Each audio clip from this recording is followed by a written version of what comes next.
Doctor YS Rajasekhara Reddy గారు ఉమ్మడి ఆంధ్రప్రదేశ్కు ముఖ్యమంత్రిగా ఉన్నప్పుడు ప్రారంభించిన ప్రాణహిత చేవెళ్ల ప్రాజెక్టు ప్రత్యేక తెలంగాణ రాష్ట్రం వచ్చిన తర్వాత సంవత్సరంన్నర తర్వాత ప్రాజెక్టు రీడిజైనింగ్ల పేరు మీద తుమ్మిడిహెట్టి దగ్గర నుంచి చేవెళ్ల వరకు నీళ్లు తీసుకురావాలన్న ప్రణాళికల్ని చంద్రశేఖరరావు గారు మార్చి మేడిగడ్డ, అన్నారం, సుందిళ్ల ప్రాంతాలలో బ్యారేజీలు నిర్మించి తద్వారా శ్రీపాద ఎల్లంపల్లిలో నీళ్లు ఎత్తిపోసి అక్కడి నుంచి తెలంగాణ ప్రాంతంలో సాగునీటి వసతులు కల్పిస్తామని చెప్పి ఈ ప్రాజెక్టు నిర్మాణం చేపట్టడం జరిగింది. 2015-16లో మొదలుపెట్టిన ఈ పనులు 2018-19లో పూర్తి చేసి ప్రజలకు అందుబాటులోకి తీసుకొచ్చిందని చెప్పి ఆనాటి ప్రభుత్వం చంద్రశేఖరరావు గారు చెప్పడం జరిగింది. నిర్మాణం జరిగిన 3 సంవత్సరాల లోపే 2023 అక్టోబర్ ప్రాంతంలో మేడిగడ్డ బ్యారేజ్ కుంగిపోవడము, అన్నారం, సుందిళ్ల బ్యారేజీలు పగుళ్లు రావడము, ఆనాడు ప్రాజెక్టులు ప్రమాదంలో పడ్డాయి అని సాంకేతిక నిపుణులు, నేషనల్ డ్యామ్ సేఫ్టీ అథారిటీతో సహా కేంద్ర ప్రభుత్వ రంగ సంస్థలు గుర్తించి వాటి మీద విచారణ చేసి ఆ విచారణ సందర్భంగా ప్రణాళికల లోపం, నిర్మాణ లోపం, నిర్వహణలో లోపం, designing, construction, operation and maintenance లో లోపాలు ఉన్నాయి. దీని మీద పూర్తి స్థాయి విచారణ జరగాలని ఆనాడు రాష్ట్ర ప్రభుత్వానికి చంద్రశేఖరరావు గారు ముఖ్యమంత్రిగా ఉన్నప్పుడే నివేదికలు ఇవ్వడం జరిగింది.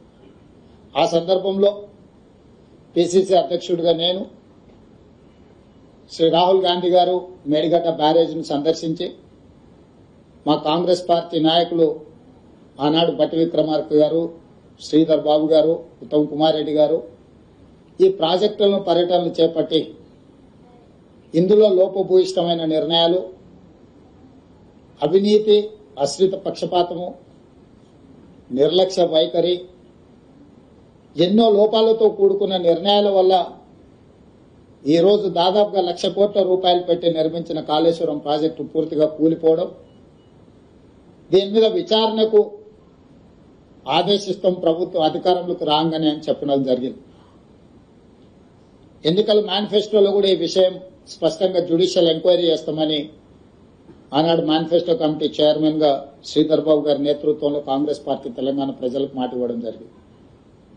ఆ మాట ప్రకారము 14/3/2024 నాడు జ్యుడిషియల్ కమిషన్ ఎంక్వైరీ చైర్పర్సన్ గా పిసి ఘోష్ వారు ఆంధ్రప్రదేశ్ ఉమ్మడి చీఫ్ జస్టిస్ గా, సుప్రీంకోర్టు జడ్జ్ గా మొదటి లోక్పాల్ కి వారే బాధ్యత వహించి ఈ దేశంలోనే న్యాయ నిపుణుడిగా, జ్యుడిషియల్ సిస్టంలో అపారమైన అనుభవం ఉన్న వ్యక్తిగా పేరు ఉన్న పిసి ఘోష్ గారిని ఈ కమిషన్ చైర్పర్సన్ గా తెలంగాణ రాష్ట్ర ప్రభుత్వం నియమించింది.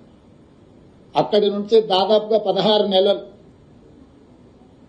ఘోష్ కమిషన్ నాటి మాజీ ముఖ్యమంత్రిని, సాగునీటి పారుదల శాఖ మంత్రిని, ఆర్థిక మంత్రిని, ఐఏఎస్ అధికారులను, ఇంజనీరింగ్ అధికారులను, నిర్మాణంలో పాల్గొన్న నిర్మాణ సంస్థల్ని, ప్రజా సంఘాలను, పాత్రికేయ మిత్రులను, ప్రజలు ఎవరైనా ఈ ఓపెన్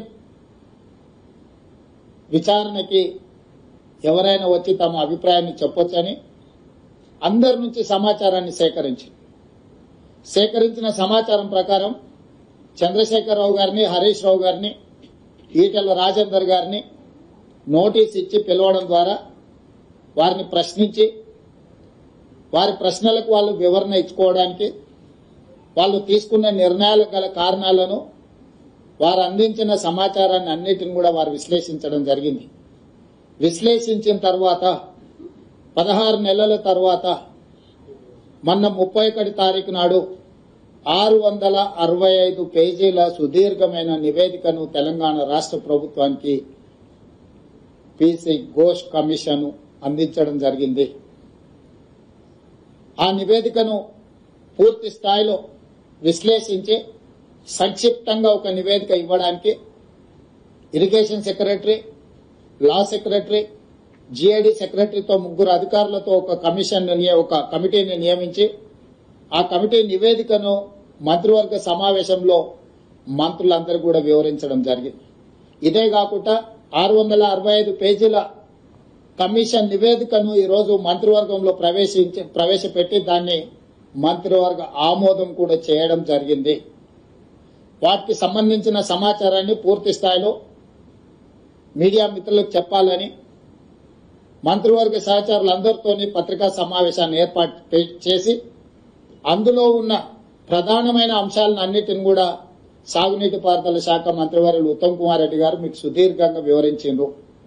అదేవిధంగా ఆర్థిక మంత్రి, ఉప ముఖ్యమంత్రి భట్టి విక్రమార్క గారు అందులో ఉన్న చాలా విషయాలను మీకు తెలియజేయడానికి ప్రయత్నం చేసింది. వీటి నేపథ్యంలో ఊరు మార్చి, పేరు మార్చి, అంచనాలు మార్చి, అవినీతికి పాల్పడి అక్రమాలకు పునాదులు వేసి నిర్మించిన కాళేశ్వరం ప్రాజెక్టు ఈరోజు కూలిపోయింది. స్పష్టంగా కమిషన్ ఇందులో ఈ వివరాలన్నిటినీ పొందుపరిచింది.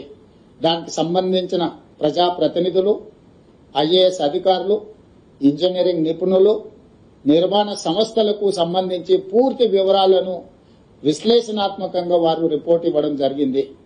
ఈ నివేదికను ఈరోజు మంత్రివర్గంలో ఆమోదించడమే కాకుండా రాబోయే రోజుల్లో శాసనసభలో ప్రవేశపెట్టి అన్ని రాజకీయ పక్షాలకు వారి అభిప్రాయాన్ని చెప్పే అవకాశం కల్పించి, including leader of opposition the then chief minister Chandrashekar Rao garu, ఆనాటి సాగునీటి పారుదల మంత్రులు, ఇతర మంత్రులందరూ కూడా ఆనాటి మంత్రివర్గంలో ఉన్న వాళ్ళందరూ కూడా వాళ్ళ అభిప్రాయాలు చెప్పడమే కాకుండా చట్టసభలలో, శాసనసభలో కావచ్చు, శాసన మండలిలో కావచ్చు ప్రజాప్రతినిధులు స్పష్టంగా ఈ నివేదిక పట్ల ఒక అవగాహన తెచ్చుకోవడమే కాకుండా వాళ్ళ అభిప్రాయాలను స్వేచ్ఛగా చెప్పడానికి అవకాశం కల్పించాలని ఈరోజు మంత్రివర్గ సమావేశంలో మేము నిర్ణయం తీసుకున్నాం.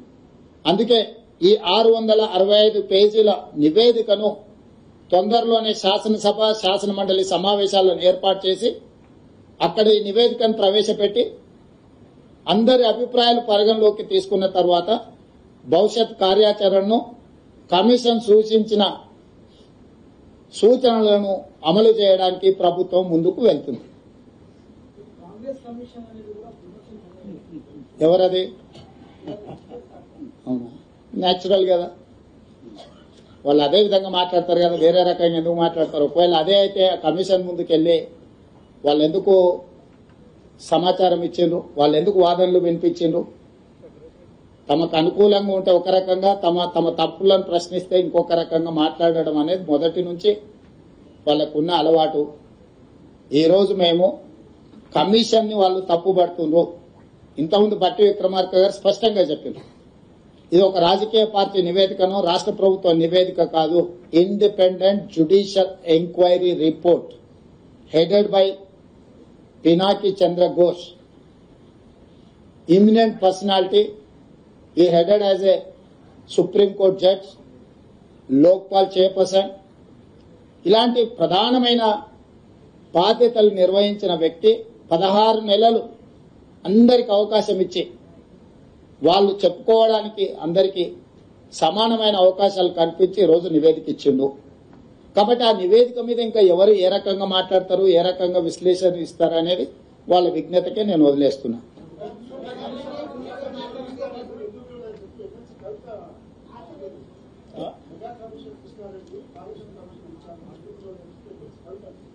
మరి వాళ్ళ ఫాదర్ని అడగాలి. ఎందుకనంటే ఎవరికి ఏం మంచి పెట్టిండో వాళ్ళ ఫాదర్కి తెలుసు కదా. లేకపోతే వారే వెళ్ళి ఘోష్ గారికి నివేదిక ఇచ్చేది ఉండే, ఇందులో మా ఫాదర్తో వీళ్ళందరూ కుమ్ముక్కై ఉన్నారు, మా బావ హరీష్ రావు గారు వీళ్ళతో కమిషన్లు పొందిండు, వీళ్ళందరూ తోడు దొంగలు, గూడు పుటాన్ని చేసిందని కవిత గారు ఘోష్ కమిటీకి ఒక కంప్లైంట్ ఇచ్చి ఉంటే ఖచ్చితంగా పిలిచి ఉండేవాళ్ళు.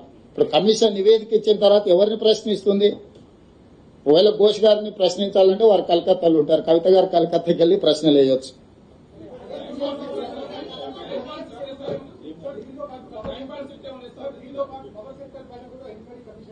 ఉన్నది ఈ రోజు. ఇప్పుడు రాహుల్ దీనికి కన్ఫైన్ అవుదాం.